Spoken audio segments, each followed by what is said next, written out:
সবাইকে আদাব ও নমস্কার। আপনারা জানেন যে প্রতিদিন আমি কোথাও না কোথাও বের হই এবং এই রাস্তার সাইডে যে সিগন্যাল পোস্টগুলো আছে এই পোস্টগুলোর কাজ করে থাকি।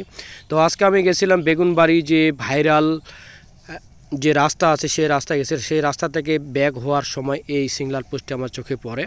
এই সিগন্যাল পোস্টটি চোখে পড়ার পরে আমি যে গাছের যে মালিক আছে এই গাছের মালিককে আমি ডেকে নিই। তো আসলে গাছের মালিক নেই, তার নাতি রয়েছে। গাছের যে মালিক তিনি একজন মুক্তিযোদ্ধা, তিনি আর নেই।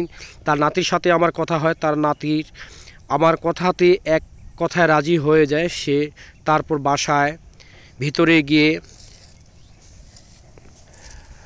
দাও বা বসিলা নিয়ে আসার জন্য ভিতরে গেল। কিছুক্ষণ পরেই কিন্তু সে দাও বা একটা নিয়ে আসলো। নিয়ে আসার পরে যে ডালগুলো বেশি হয়ে গেছে সেইগুলো কিন্তু কাটা শুরু করলো। তো তার সাথে আমিও সঙ্গ দিলাম।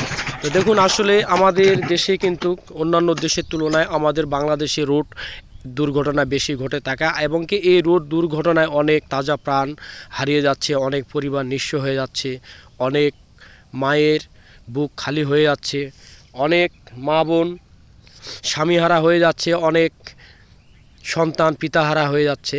আসুন আমরা এই রোড দুর্ঘটনা থেকে রক্ষা পাই।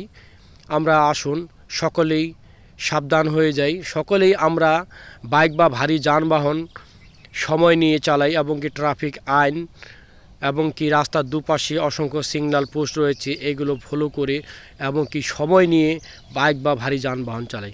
একটা কথা মনে রাখবেন, যেখানে আপনার 20 মিনিট সময় লাগবে সেখানে আপনি 30 মিনিট সময় নিয়ে সাবধানে সতর্কভাবে বাইক বা ভারী যানবাহন চালান। আপনারা অনেকেই জানেন যে এই ঈদের মধ্যে অনেক প্রাণ অকালেই চলে গেল। গতকালকে পঞ্চগড় দেবীগঞ্জ লাইনে রোড দুর্ঘটনায় একই পরিবারে 3 জন চলে গেছেন।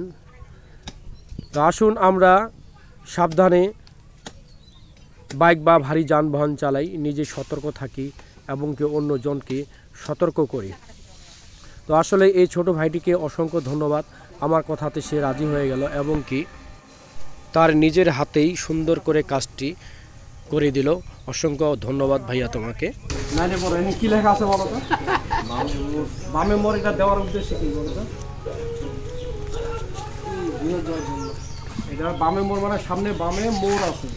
যারা বাইক বা ভারী যানবাহন চালায় তারা এই সিগন্যাল পোস্ট থেকে কিন্তু সতর্ক হতে হবে, সাবধান হবে। এই যে কাটে দিলে খারাপ ভালো লাগছে। এর আগে আমরা ধন্যবাদ।